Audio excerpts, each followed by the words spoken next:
quero convidar você para esse segundo episódio do sermão e eu quero falar com você sobre o segredo do casamento. E nós vamos fazer isso dando continuidade a esse texto de Gênesis que nós estávamos, e nós vamos agora olhar para o capítulo de número 3. Nós terminamos no domingo passado no capítulo de número 2, e nós agora vamos olhar para o segredo do casamento, olhando para o capítulo de número 3 de Gênesis. Abra sua Bíblia, mesmo que você acompanhe aqui pelo telão, eu quero depois caminhar com você por meio dela.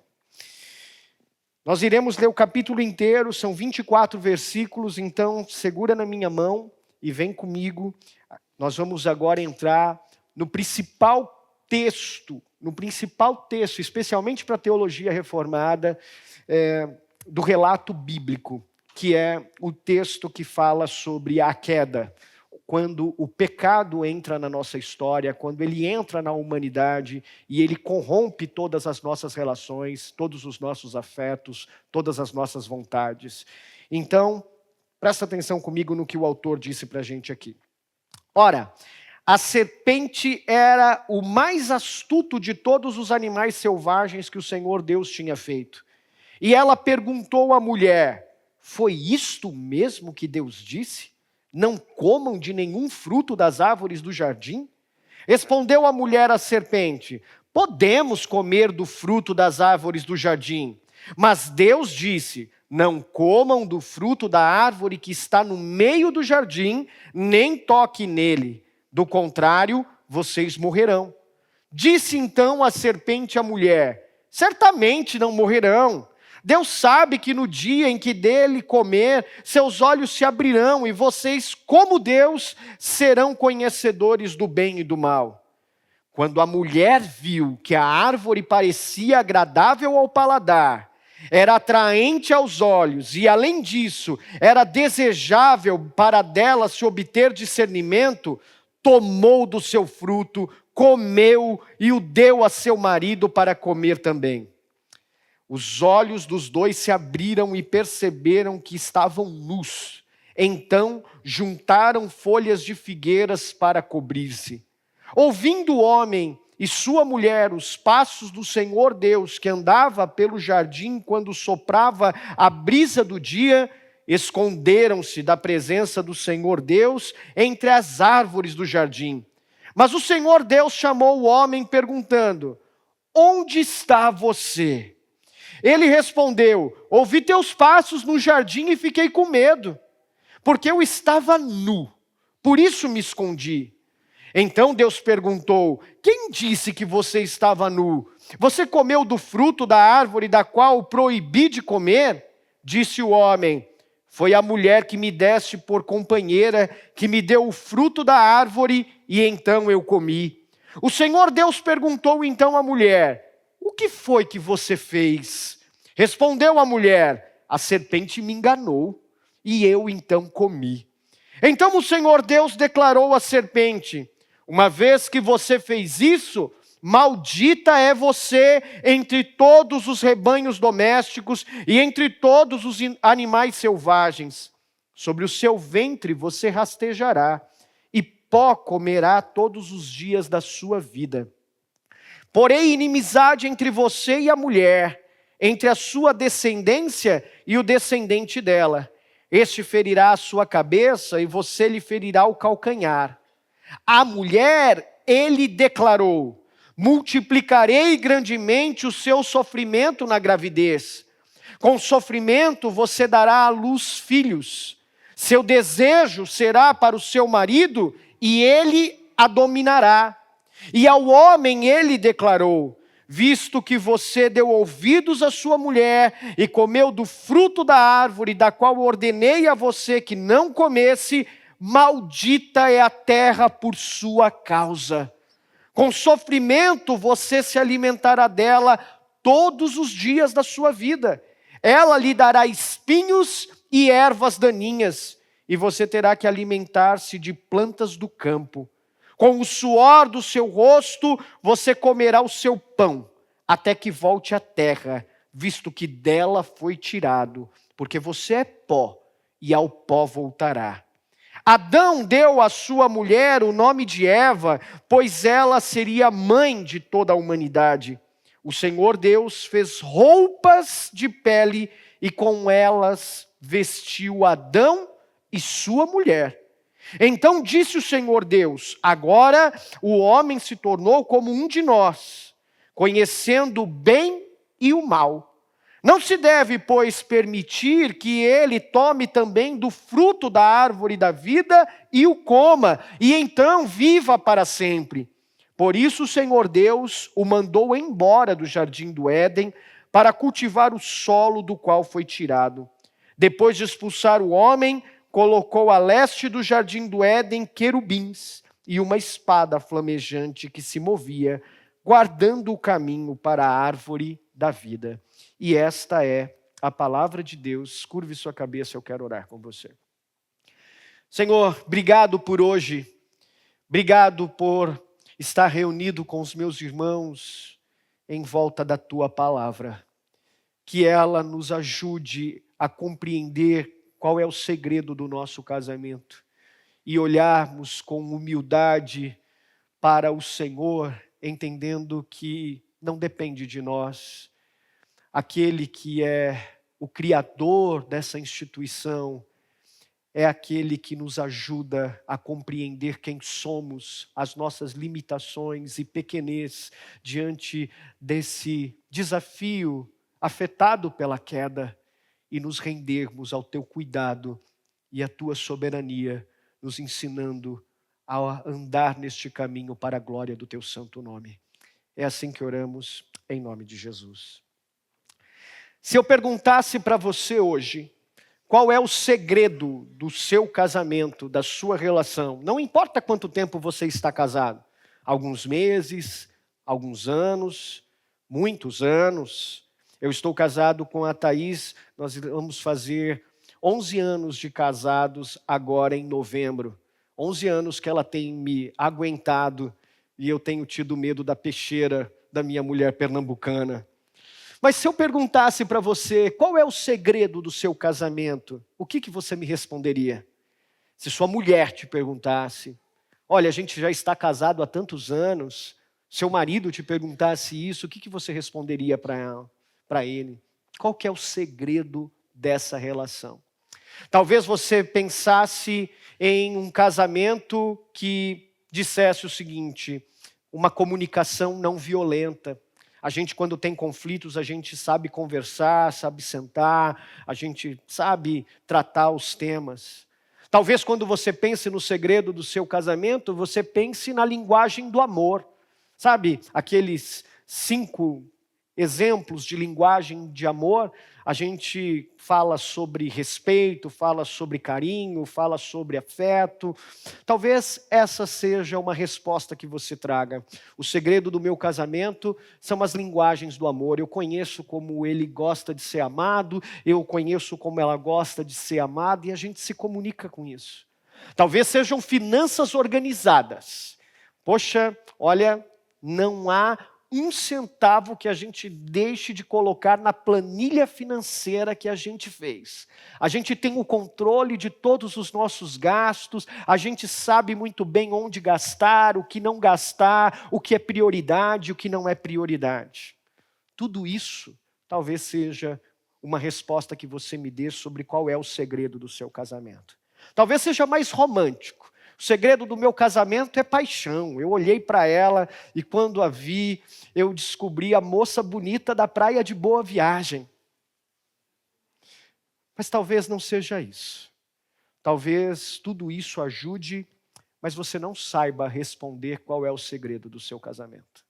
Por que vocês estão juntos, lidando com o que estão lidando? Por que vocês ainda estão juntos? Mas e se o segredo do casamento não começasse com aquilo que a gente faz, com aquilo que a gente vê? E se o segredo do casamento não for isso que você tentou responder para mim hoje? Ou ficou procurando responder? E se o segredo do casamento não tem a ver com aquilo que a gente faz, e sim com aquilo que nós somos? É isso que eu quero conversar com você hoje. O segredo do casamento não tem nada a ver com aquilo que a gente faz com ele para dar certo, com aquilo que a gente pensa sobre o que ele é, mas tem a ver com aquilo que efetivamente você casado com o seu cônjuge. E quando a gente chega a essa conclusão, a gente chega à ideia de que eu e você somos pecadores que disseram sim um para o outro. Você e seu cônjuge são dois pecadores vivendo debaixo dessa realidade caída, debaixo do mesmo teto, que juntaram as escovas de dente e disseram sim um para o outro. E esse é o segredo que quase ninguém quer admitir nesse mundo em que vivemos. Porque isso não dá ibope, porque isso não dá seguidores, porque isso não mexe com os algoritmos das redes sociais. A ideia que a gente tem é que o casamento, o segredo dele é casar com a pessoa certa. O segredo do casamento é ter um casamento feliz. O segredo do casamento é fazer viagens e postar nas redes sociais para que todo mundo veja que nós somos uma família doriana. Mas esse não é o segredo do casamento. Mas ninguém quer aprofundar nesse tema e olhar com frieza, franqueza e realidade. O Instagram não vai mostrar isso para a gente. O Instagram não lava a louça de segunda-feira, por outro lado, quando a gente está lá na nossa realidade ordinária. O Instagram mostra a estética, mas ele não acalma o coração ansioso, ele não cura as feridas que um cônjuge promove no outro, ele não enxuga as lágrimas que a gente derrama no travesseiro ou no chuveiro quando está tomando banho sozinho. Ele não cura a ferida do orgulho, ele não estabelece pontes, ele cria soluções rasas, aquelas que mostram para os outros aquilo que na realidade, no interior da nossa vida, a gente não vive. E aqui está uma resposta bíblica brutalmente honesta para mim e para você. Não a do Instagram. Não essa que nós imaginamos. Nós não vivemos mais num Éden intacto. Aquele que no episódio 1 dessa série eu conversei com vocês quando viu Deus que tudo era bom e ele olha para o homem, percebe que faltava uma complementariedade nele, então ele cria Eva a partir da costela do homem, então o homem, falta nele algo que está nela e há algo nela que complementa ele. Não, nós não vivemos mais nesse Éden, onde Deus cria essas coisas bonitas para sua glória intacto. O mundo é lindo, ele é belo, ele apresenta o caráter da criação de Deus, um Criador que faz tudo para a sua glória, mas ele é caído, ele é afetado pelo pecado, e eu e você também. E aquilo então que antes atraía no outro, que a gente olhava e falava, puxa que fofinho, que bonitinho, agora irrita, agora a gente não consegue conviver, né? O romance desapareceu e ele foi substituído por uma racionalidade e às vezes até por um egoísmo profundo. O afeto, aquele carinho, aquele gesto bonito, que tirava a franja dos seus olhos e colocava atrás do seu cabelo, parece que agora evaporou e ele não existe mais. A amizade se perdeu. A gente senta na mesa e não senta na mesa com o outro para poder se alimentar e conversar e perguntar como é o nosso dia. A gente senta com o outro sim, mas é com o nosso celular, para dividir com pessoas que a gente nem conhece, curtidas e compartilhamentos. Mas a gente não compartilha no ambiente da intimidade com o nosso cônjuge, a nossa própria vida, a nossa própria relação. O distanciamento agora é a realidade, não o companheirismo, não a complementariedade. Agora é frieza. Agora é impaciência em conflito, que não existiam antes no início. E às vezes, por causa de todas essas realidades, o casal entra num looping, num estado de guerra fria. É isso que acontece. E essa guerra fria acontece da seguinte forma: às vezes tem tratados de paz, não é? Olha, a gente precisa conversar sobre o nosso filho, então eu sei que a gente não está bem, eu sei que a gente não está nem se falando direito, às vezes nem dormindo juntos, né? Mas a gente precisa falar sobre a escola, a gente precisa falar sobre aquela conta, a gente precisa tomar aquela decisão. Então o casal entra nesse estado de guerra fria e eles então vão estabelecendo tratados de paz. Ou às vezes, esse estado de guerra fria é aquele estado de cutuque, sabe? Eles ficam se cutucando o dia inteiro, se provocando o dia inteiro, com respostas agressivas, acirradas, picantes, provocando um outro à procura de uma oportunidade para expressar sua insatisfação. Pode ser uma coisa pequenininha, um copo que ficou em cima da pia, pronto, já é um motivo para uma discussão e uma explosão no casamento. O casamento se transforma em algo que não deveria ser. O casamento é forçado a lidar com coisas que não faziam parte dos planos de Deus quando Ele o criou. Ele parece que está numa prisão relacional entre duas pessoas, dois pecadores que disseram sim um para o outro. Agora, a gente, quando vive nessa realidade, algumas pessoas que não compreendem exatamente o cuidado e a soberania de Deus, elas chegam à tentação de imaginar que Deus errou. Puxa vida, não é possível. Tem tanta gente nesse mundo, Deus me deu esse camarada, esse cara pálida. Deus me deu essa mulher, misericórdia, eu não aguento. Deus errou. Não é possível. E é por isso, então, que a gente começa a querer ter o controle da nossa vida e querer buscar substitutos para aquilo que Deus fez por nós. E então a gente começa, como eu disse no domingo passado, a buscar nas coisas criadas a satisfação que Deus nos proporcionou com a pessoa. Sim, essa pessoa, do jeito que ela é. Deus criou ela e ele com esses detalhes, com essas características. Deus criou você com esse jeito e ele deu você ao seu cônjuge como ele é. Então a gente, por não entender isso, a gente começa a buscar satisfação em outros lugares, acreditando que Deus errou. E é por isso, então, que eu devo buscar alguém que me aceite como eu sou, ou que entenda como eu sou, ou que realize os meus desejos, porque então assim eu vou ter paz no meu casamento, eu vou ter paz na minha relação. Tratar do problema do pecado, meu irmão e minha irmã, você que é casado ou pretende se casar, e eu espero que você se case, tratar do problema do casamento é entender qual é o segredo dele. E o segredo do casamento, para um bom casamento, não é encontrar a alma gêmea, não é encontrar a tampa da sua panela, não é encontrar a pessoa perfeita que realize os seus desejos e te entenda como que você é. Tratar do segredo do casamento é compreender que você é um pecador que disse sim para uma outra pessoa. E por isso, o principal problema do seu casamento é você mesmo. Um pecador salvo pela graça de Deus, que disse sim para o outro. Você é o principal problema do seu casamento.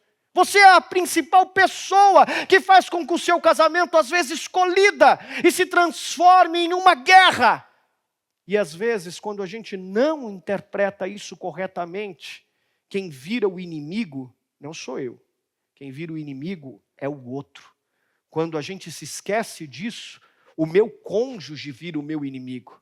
Ele não é mais o meu parceiro complementar. Ela não é mais a minha parceira complementar. Que Deus me deu a fim de que o nosso casamento glorificasse o nome dele. Ela é minha inimiga. Ele é meu inimigo. Mas quando a gente lembra quem somos e onde estamos, num mundo caído, algo muda em nós. A gente deixa de exigir paraíso do outro e busca graça em Deus para lidar com essa realidade caída, porque ela não depende de mim e você.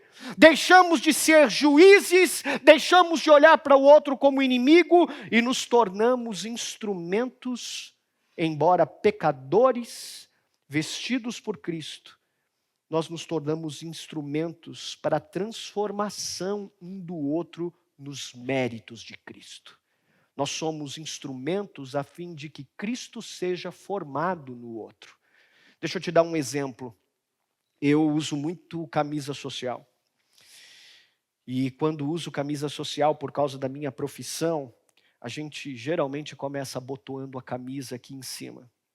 Mas às vezes quando a gente não presta muito atenção, está muito corrida a vida, a gente só vai abotoando achando que está colocando todos os botões na casa certa. Mas quando a gente não começa na casa certa, quando chega no final da camisa, a gente percebe que ela está um pouco torta. Assim. Um lado está mais torto que o outro porque os botões não foram abotoados da forma certa. O que você quer dizer com isso, Jefferson? Comece abotoando o seu casamento na casa certa e você conseguirá chegar até o fim para a glória de Deus.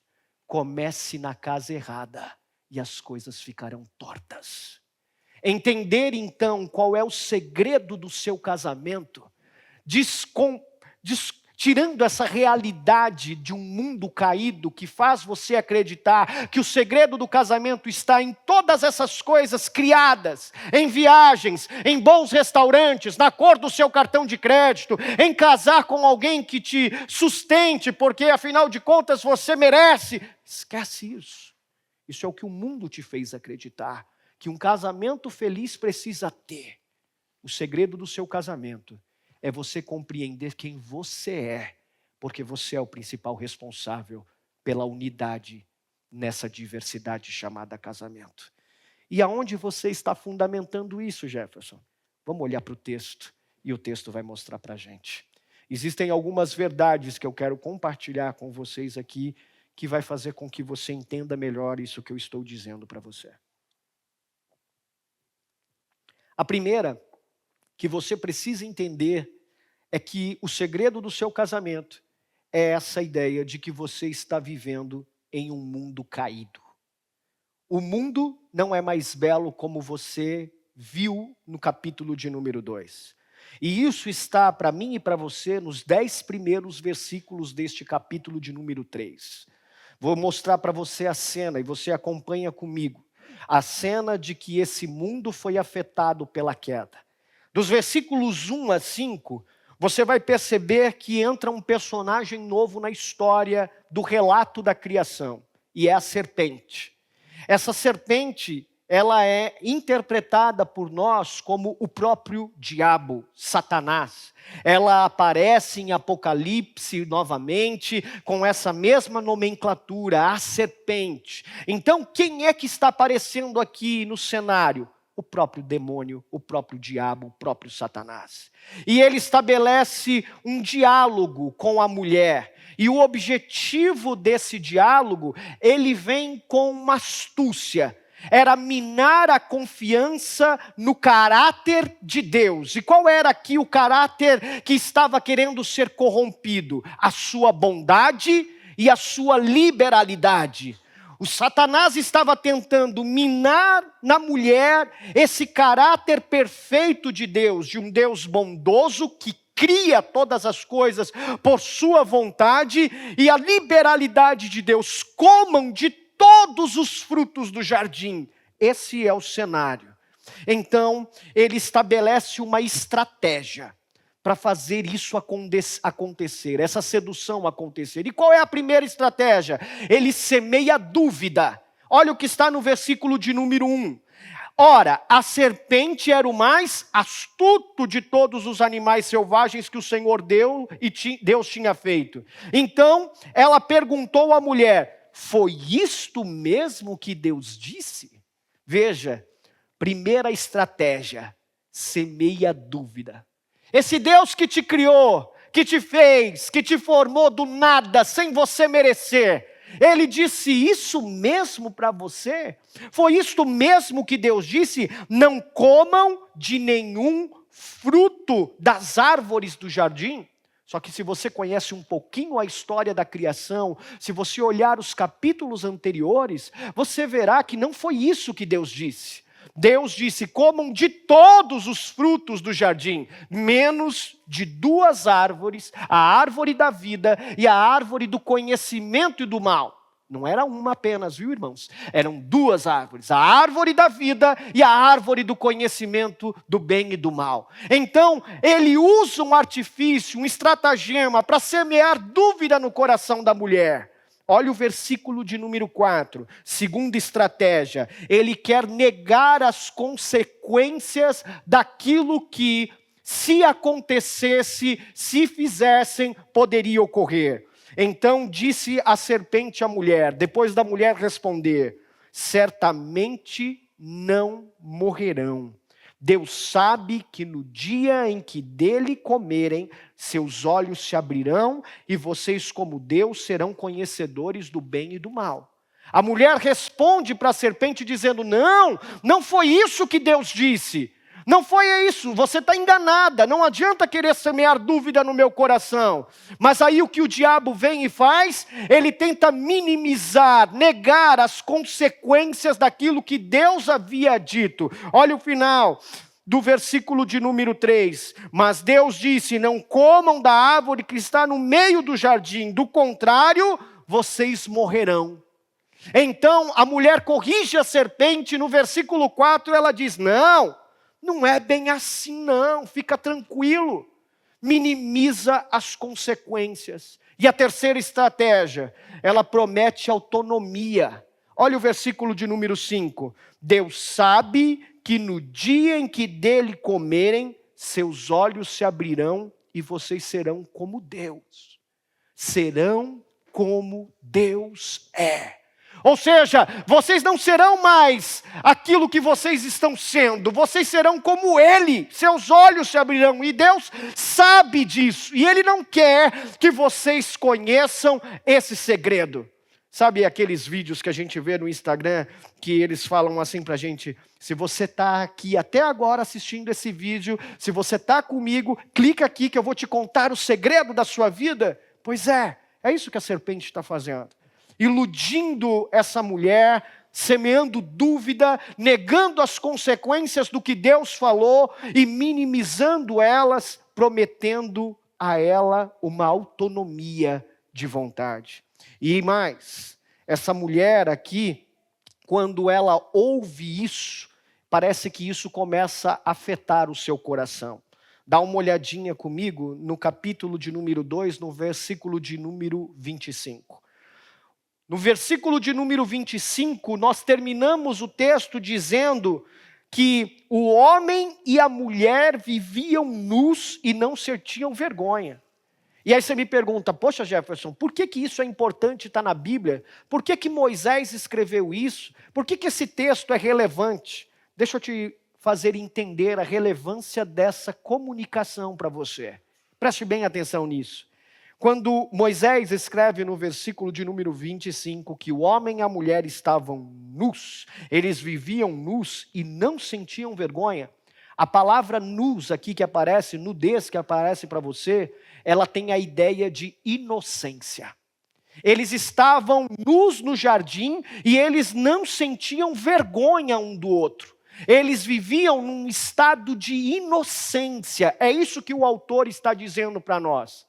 Mas agora, quando Eva, tem contato com a sedução do diabo, quando ela começa a dar ouvido às conversas de Satanás, semeando dúvida no seu coração, negando as consequências, minimizando, prometendo autonomia, olha o que acontece no versículo de número 6. No versículo de número 6, a gente passa da inocência ao despertamento de desejos corrompidos. O nosso coração é seduzido. Olha o que está escrito. Quando a mulher viu que a árvore parecia agradável ao paladar era atraente aos olhos, e além disso, era desejável para dela se obter discernimento, então ela tomou do seu fruto, comeu e deu ao seu marido, que o comeu também. Olha o que está acontecendo aqui. Viviam num estado de inocência, e agora, depois de ouvir vozes que clamaram pela sua fidelidade, surge a tríade dos desejos corrompidos. O olhar a realidade sem se submeter à vontade de Deus. Olha aqui o que está aparecendo. Primeiro, olhar para a realidade sem se submeter à vontade de Deus. Versículo de número 6. A árvore parecia agradável ao paladar. Eva estava todos os dias no jardim, nunca tinha olhado diferente para aquela árvore. Agora ela está olhando diferente para ela. É bom para comer esse fruto aqui. Você já percebeu, Adão? Ele é bonitinho, parece o morango do amor. Olha, gostosinho, nem é tão caro, está aqui, ó, gratuito. Né? É só pegar e tomar e comer. Ele é bom para comer. Apetites fora dos limites da vontade de Deus. E não é isso que eu e você temos todos os dias? Apetites desregulados. A gente olha para o Instagram e a gente se recusa a permitir até que o nosso cônjuge olhe o nosso celular, porque a gente não quer que ele veja o que os algoritmos estão mostrando naquilo que os nossos olhos estão vendo. Nossos desejos foram corrompidos. Mas não foi só os desejos. Olha o que está escrito no versículo 6 na continuidade. Não era só bom ao paladar, era atraente aos olhos. Era gostoso de ficar olhando para ele. A gente não quer tirar os olhos, é agradável. Atração estética por aquilo que é proibido. A gente fixa os olhos, porque aquilo nos atrai como uma serpente, nos seduz, e a gente é envaidecido pelaquela atraência estética, acreditando que aquilo é bom para nós, e a gente não arranca os nossos olhos de lá. A gente se esquece que se os nossos olhos nos fazem pecar, de acordo com a palavra de Deus, a gente deve arrancá-los, e isso não é literal, pelo amor de Deus. Terceiro problema de uma realidade interpretada sem a submissão à vontade de Deus. Ela era agradável ao paladar, ela era atraente aos olhos e, além disso, era desejável para dela se obter discernimento. Sabe o que está acontecendo aqui? Eu quero usurpar a prerrogativa de Deus de definir o que é bem, o que é bom e o que é mal. Eu quero saber, eu quero ter conhecimento, eu quero desfrutar disso, eu quero ter o controle da minha vida, eu quero tomar as minhas decisões sobre o que eu faço, o que eu não faço, o que eu posso, o que eu não posso. Sabe o que está em jogo aqui? Satisfação pessoal acima da obediência a Deus. Tem a ver comigo. Não tem a ver com a glória de Deus, com aquilo que Ele fez e aquilo que Ele quer fazer por meio de mim. Então, quando o que está em jogo é a minha satisfação pessoal, é bom para comer, é atraente aos olhos, é bom para eu ter o controle da minha vida nas mãos, então Eva, olha o que aconteceu, versículo de número 6, ela tomou do fruto e comeu. Tomou e comeu. A gente acha que é isso, irmãos. A gente toma aquilo que não é nosso. A gente coloca a mão onde Deus disse para a gente não colocar a mão e comer.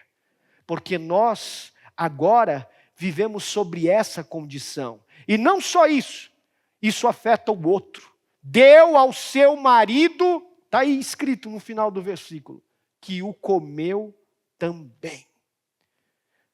Há uma tese que eu preciso que você entenda. Às vezes, no domingo passado, eu falei isso para vocês, e eu quero voltar com isso, porque eu quero que isso fique gravado na sua mente e no seu coração. A gente entende pecado como prática. Então, a gente realiza uma coisa que não deveria realizar, e a gente interpreta que essas ações são pecado, e de fato são. Fazer isso, fazer aquilo, e a gente começa a viver a nossa vida acreditando que pecados são ações que foram feitas fora dos limites de Deus. Mas pecado, como eu disse domingo passado, é muito maior do que isso. O pecado é um poder que nos inclina a fazer.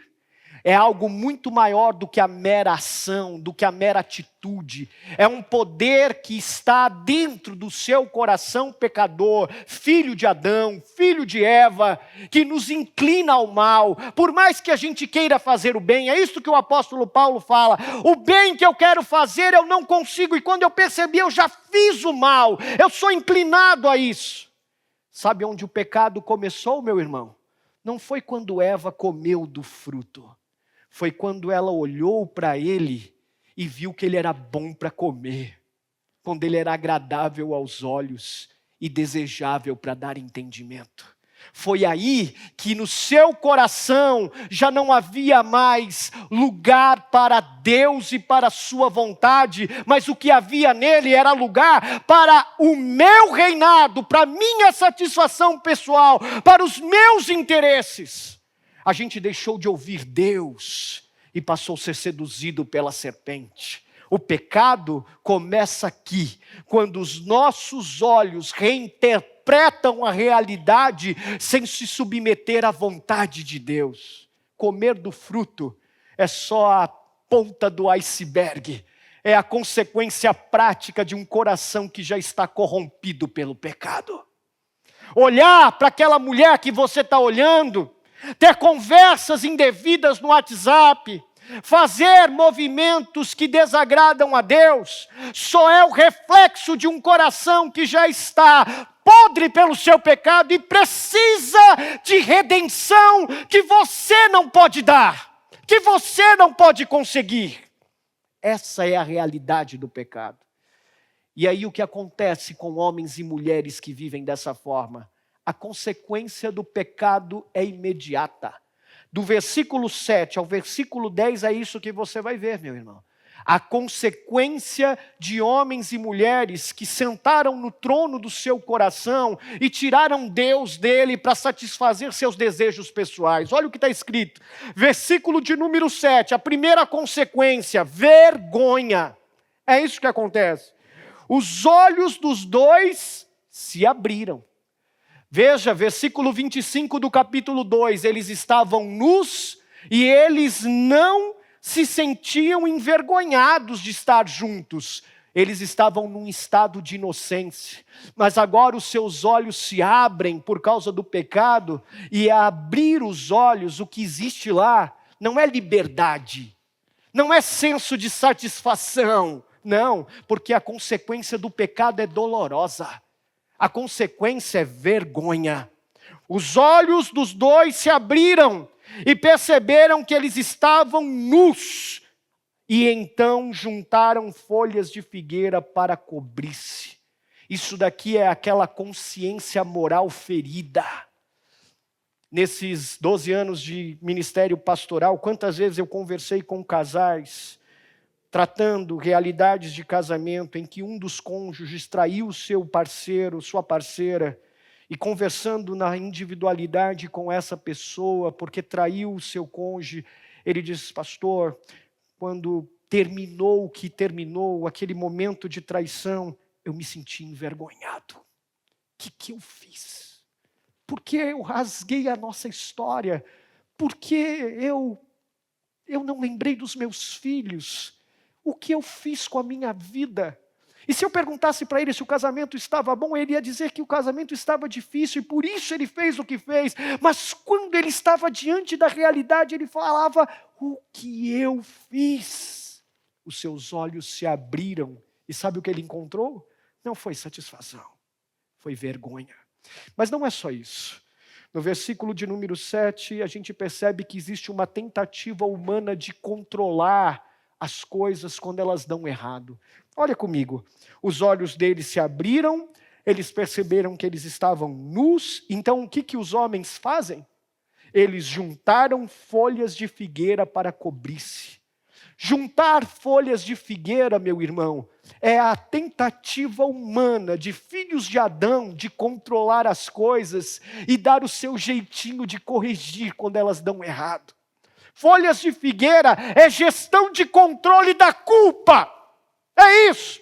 Eu vou sair do Instagram agora eu não vou ter mais Instagram, agora eu vou excluir o WhatsApp, eu não vou mais falar com ninguém. Você pode, a senha do meu celular é essa, pode olhar se você quiser, agora pode olhar. É gestão de controle da culpa, pela aparência, pela performance. Sabe o que nasce aqui? A religião das folhas. A religião do controle, a religião da aparência. Isso daqui é eu e você tentando minimizar o impacto do problema para disfarçar o problema. Agora, versículo de número 8. A outra consequência é fuga. A gente sente vergonha, a gente tenta controlar do nosso jeito as coisas, e olha o que acontece no versículo 8. Ouvindo o homem e sua mulher os passos do Senhor Deus que andava pelo jardim, quando soprava a brisa do dia, eles esconderam-se da presença do Senhor Deus entre as árvores. Sabe o que aconteceu aqui? Fugiram de Deus. Todos os dias Deus descia no jardim para se encontrar com eles, mas agora não existe prazer em correr até Deus, não existe prazer em se encontrar com o Senhor, não. O que existe é uma tentativa de fugir de Deus. É do ouvir para se aproximar, agora do ouvir para fugir de Deus. É isso que o pecado faz. Isaías capítulo 59, ele promove divisão entre nós e Deus. Mas Deus está lá, mas nós queremos fugir dele.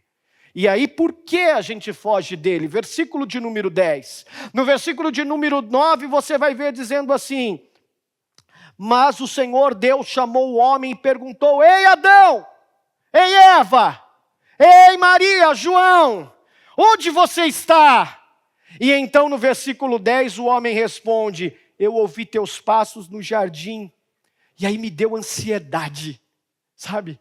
Vão me descobrir, se minha mulher pega, acabou. Então o que eu faço? Eu me escondi de você porque eu fiquei com medo. Medo de ser descoberto por você. Medo de colocar tudo em risco. Medo de colocar tudo por água abaixo. Medo de transformar essa relação em algo que não deveria ser. Então eu percebi que eu estava nu, Senhor. E por isso eu me escondi.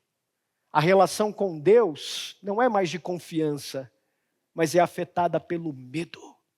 E é assim que muitos casamentos vivem. Não há mais espaço de confiança, há espaço para medo. O que você está olhando aí? Quem é essa pessoa que você está seguindo? Que conversa é essa estranha? Deixa eu dizer para você, meu irmão. Conflitos em um mundo caído não começam no outro. Não. Conflitos em um mundo caído não começam no teu parceiro ou na tua parceira. Começam quando eu e você desejamos ficar mais poderosos do que Deus. Mas quando isso acontece, Jefferson, quando a voz do desejo fica mais alta que a voz de Deus. Foi isso que Eva fez. Quando a voz de Deus começou a ficar pequena nos seus ouvidos e a voz do seu coração seduzido começou a aumentar o volume, então o conflito começou. Mas não foi só até aí, viu? Se acalme, mulher. Veja só.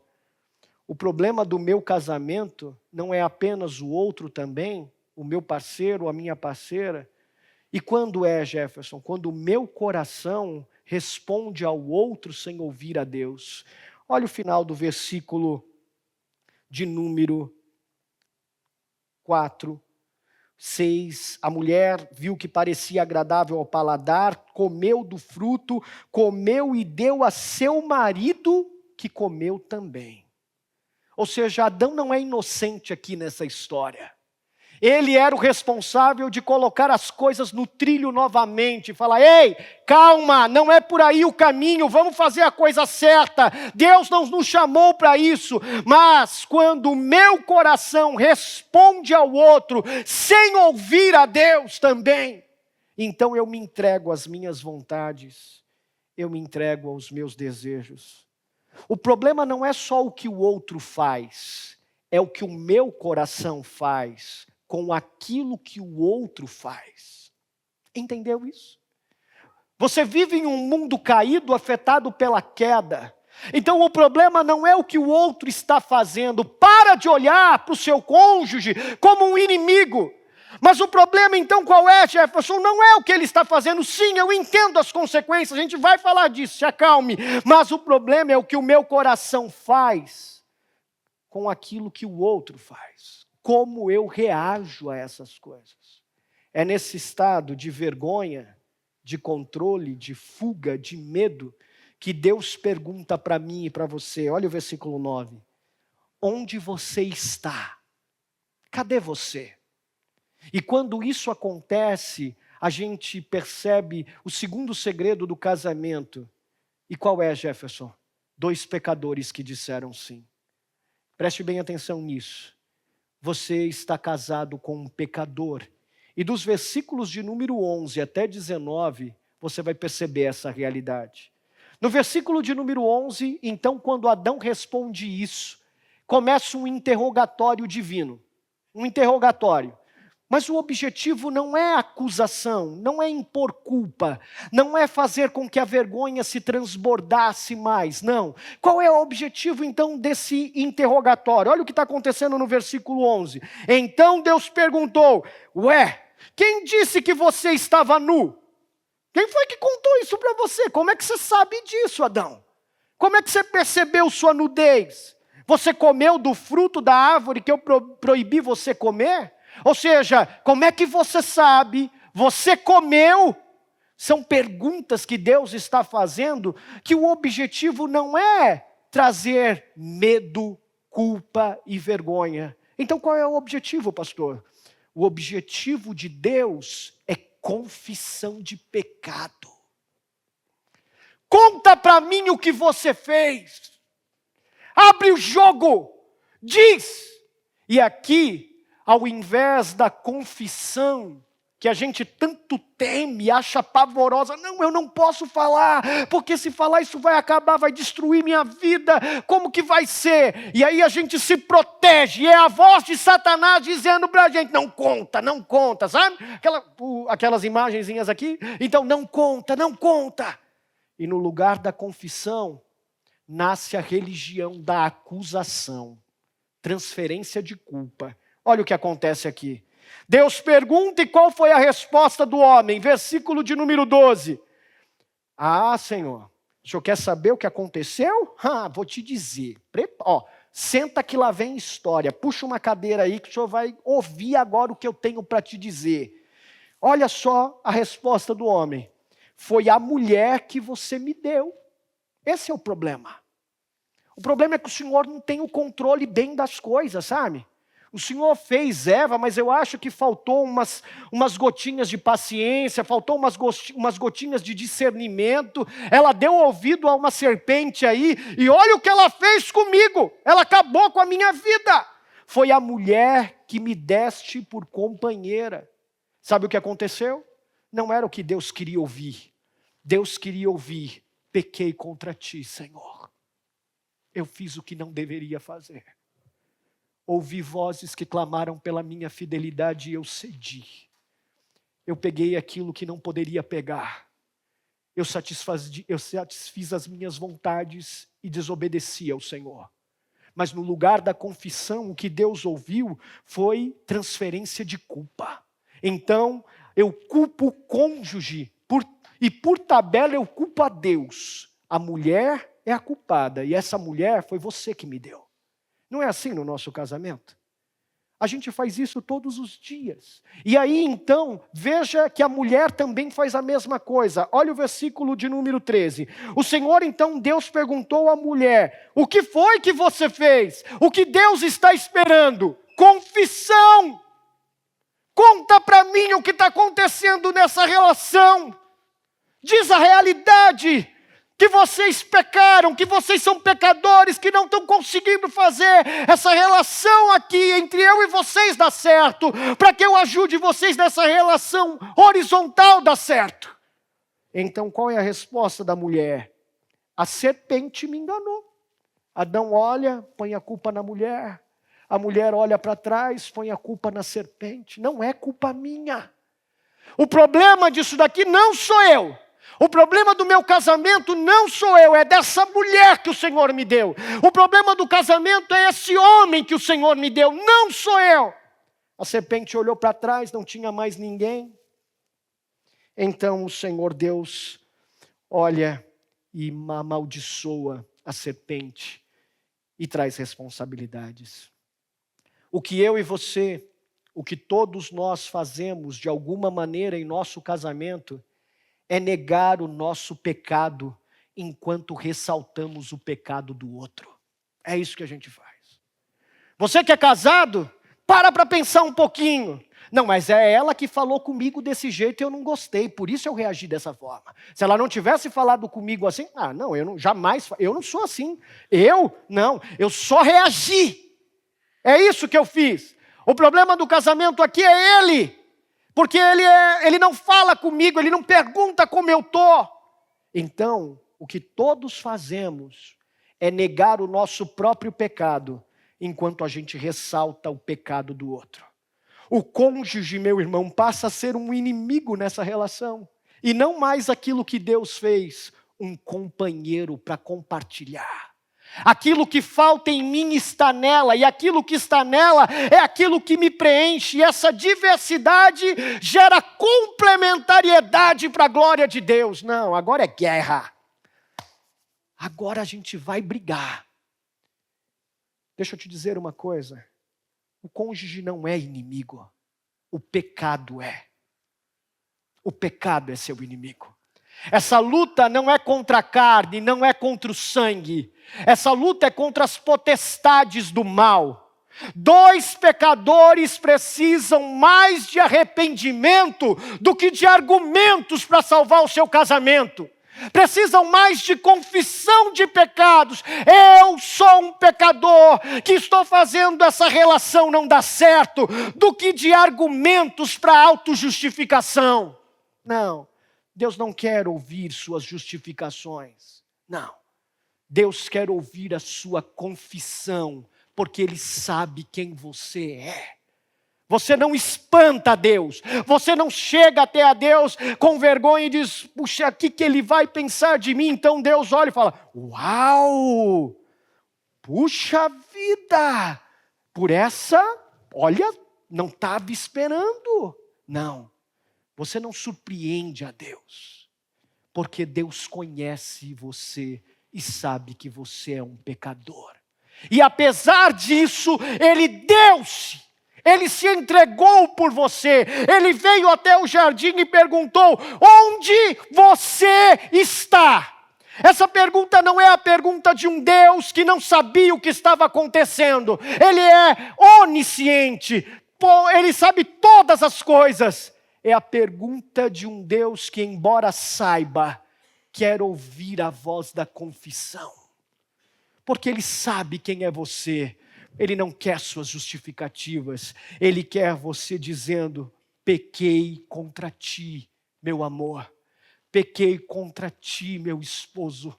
Eu sou uma pecadora e um pecador, e o problema desse casamento são os meus pecados. Eu vivo num mundo caído, afetado pela queda, e às vezes até quando eu não quero, eu te firo. Eu me lembro que nos primeiros meses do casamento, meu e da Thaís, eu olhava para ela e falava, uau.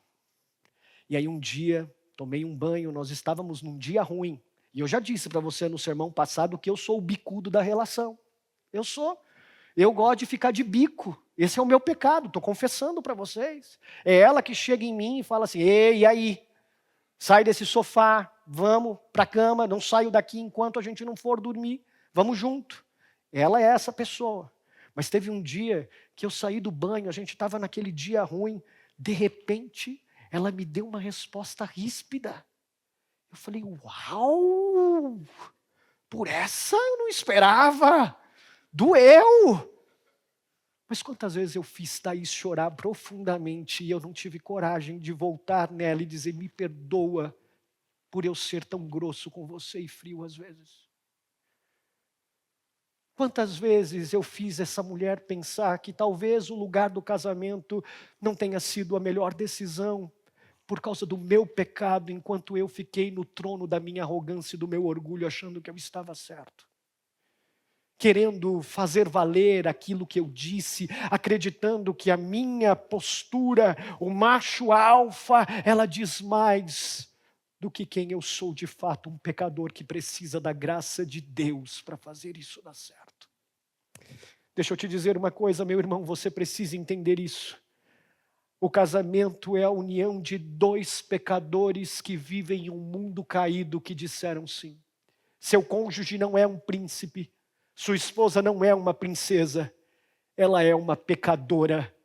E em algum momento você sentirá as consequências do pecado dela na sua vida. Em algum momento você sentirá as consequências do pecado dele.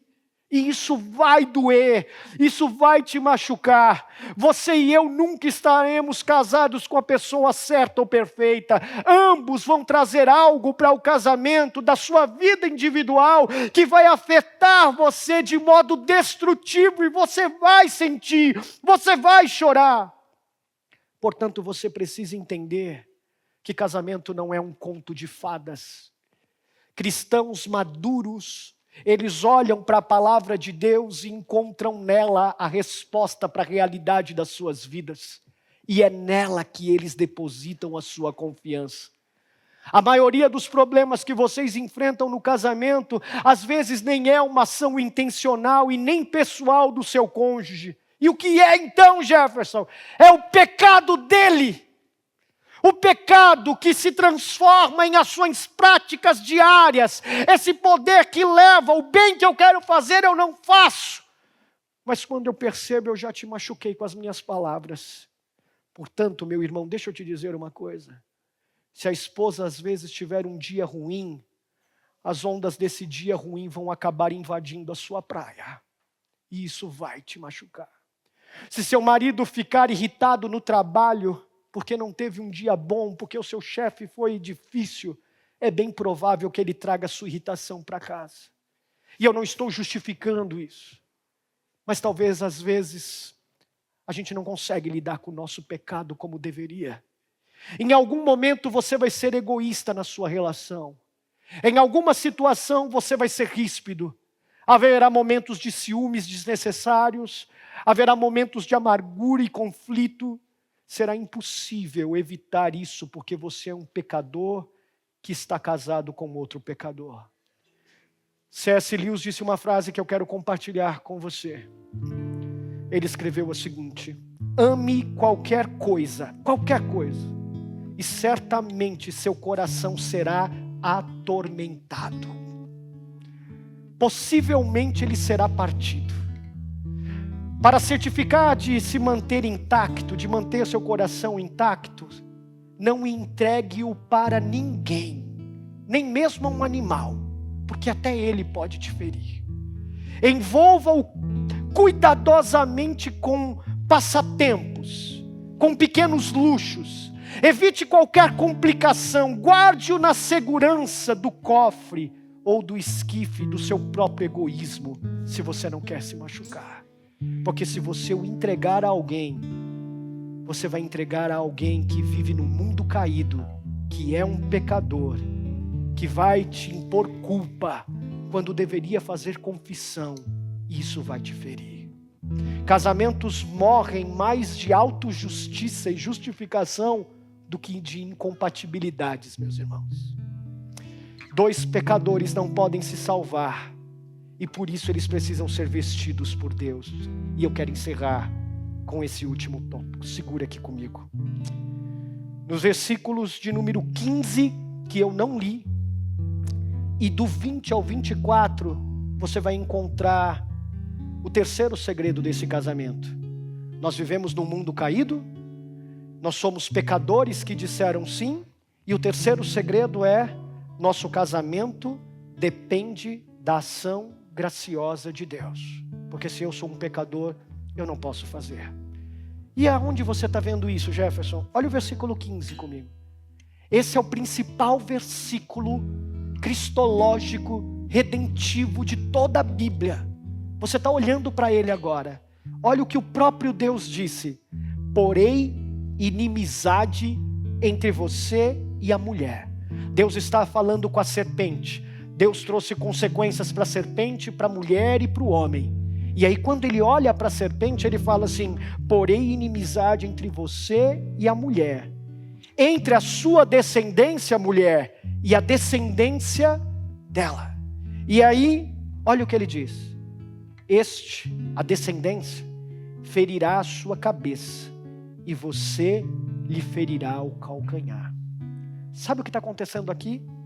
Promessa de redenção. Promessa de um descendente que viria. Nós chamamos esse versículo de proto-evangelho. É o início do evangelho. É Deus dizendo: eu vou enviar alguém para restaurar e redimir aquilo que o pecado destruiu em vocês. Eu não ouvi confissão, eu ouvi autojustificação, eu ouvi transferência de culpa. Mas apesar disso, eu vou enviar a vocês alguém que poderá redimir aquilo que vocês não conseguem fazer. Se depender de vocês, vocês vão ficar se justificando. Se depender de vocês, vocês vão ficar se automutilando, se autoculpando. Então eu vou enviar alguém que vai ferir a cabeça dessa serpente, que vai pisar na cabeça dela, na cabeça de Satanás, e vai destruir aquilo que o pecado fez. Deus mesmo estabelece esse descendente que vai esmagar a cabeça da serpente e vai trazer salvação para você. Sabe o que significa isso? Para mim e para você que vivemos o nosso casamento afetado pelo pecado. A salvação começa em Deus para o seu casamento e não em você. Você não é o redentor da sua família, você não é o redentor da sua esposa, você não é o redentor do seu marido, não! Você pode buscar ajudas, você deve buscar aconselhamento, sim, mas você deve em primeiro lugar entender quem você é e que Deus é a fonte para salvar a sua relação. A vitória não depende do cônjuge ideal, das suas mudanças comportamentais, embora necessárias. Ela depende de Cristo e Ele já venceu. E olha que lindo quando a gente olha isso então para o versículo 21. Olha o que Deus faz. Ele promete redenção e Ele vem para a ação. Versículo de 21. O Senhor Deus fez roupas de pele e com elas vestiu. Sabe o que significa isso? Provisão. Tira essas roupas de justificação que vocês fizeram. Essas folhas de figos, sabe? Porque vocês viram quem vocês são e sentiram vergonha, então tentaram se vestir das suas próprias roupas, para então fazer a coisa dar certo. Arranque essas roupas de autojustificação. Arranque as roupas da vergonha, do medo e da culpa, porque eu vou dar vestes novas para vocês. Vistam essas roupas que eu estou fazendo e eu estou dando, vestes, roupas de pele, e Ele, o próprio Deus, vestiu. Sabe, uma das coisas mais preciosas da paternidade é quando você tem a oportunidade de vestir o seu filho pequenininho. Ele é vulnerável, ele não sabe fazer aquilo. Então você toma ele nos seus braços e você coloca o body, você vai colocando a roupinha, vai fechando os botões. O que Deus está fazendo é isso aqui por você. Você não pode cuidar de si próprio, mas eu estou fazendo roupas para você e com elas Ele vestiu Adão e Eva. Ele quer vestir você. E isso significa que Deus cobre o que eu e você não podemos cobrir. Deus faz aquilo que eu e você não podemos fazer. E isso prenuncia aquilo que um dia aconteceu na cruz do Calvário.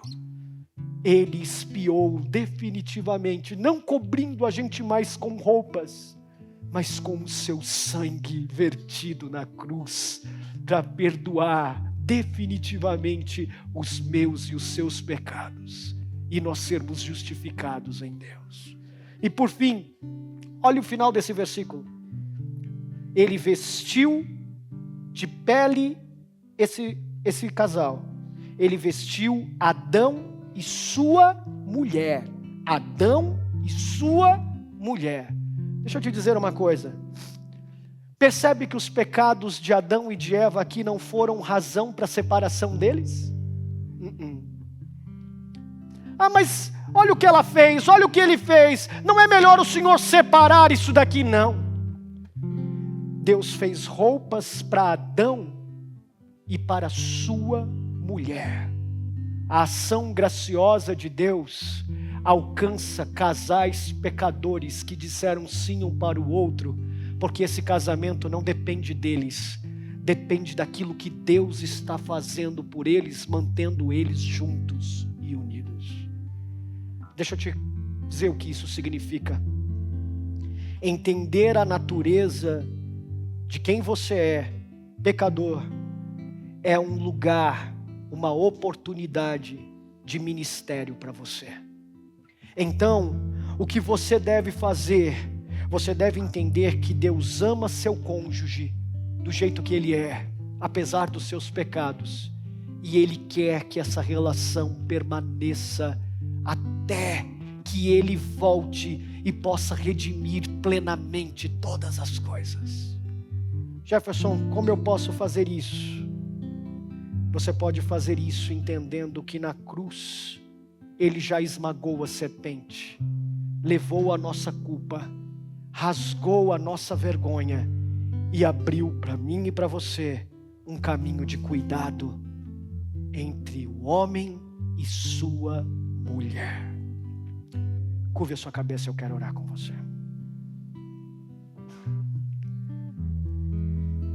Deus bendito, nós estamos diante de Ti essa manhã, não porque somos bons. Nós vivemos em um mundo caído, afetado pela queda, e onde o pecado tocou, ele distorceu, ele corrompeu todas as coisas. E essa é a razão pela qual eu e meus irmãos, nas nossas relações, vivemos tantas dores e feridas, tantos machucados. Talvez hoje aqui existam pessoas feridas e machucadas, Senhor. Talvez hoje aqui existam casamentos que estavam quase acabando, prestes a terminar. Por isso a minha oração, Deus, é que o Senhor abra os nossos olhos, não para a vergonha, não para o medo, não para a fuga, mas abra os nossos olhos para a realidade de quem somos e de quem o Senhor é. Nos joga, Senhor, não no abismo da autojustificação, nos joga aos pés da cruz, no caminho da confissão de pecados. Nos ajuda a nos arrepender de quem somos, a fim de que a graça do Senhor nos cubra da nossa realidade caída, da nossa tentativa de esconder nossa vergonha, de se auto-justificar, de agir pelas nossas próprias mãos. Faz o que não podemos fazer e restaura as famílias dessa igreja, restaura os casamentos desses irmãos. Coloca o nosso coração no lugar certo, a fim de que Teu nome seja engrandecido. É assim que oramos, gratos, em nome de Jesus.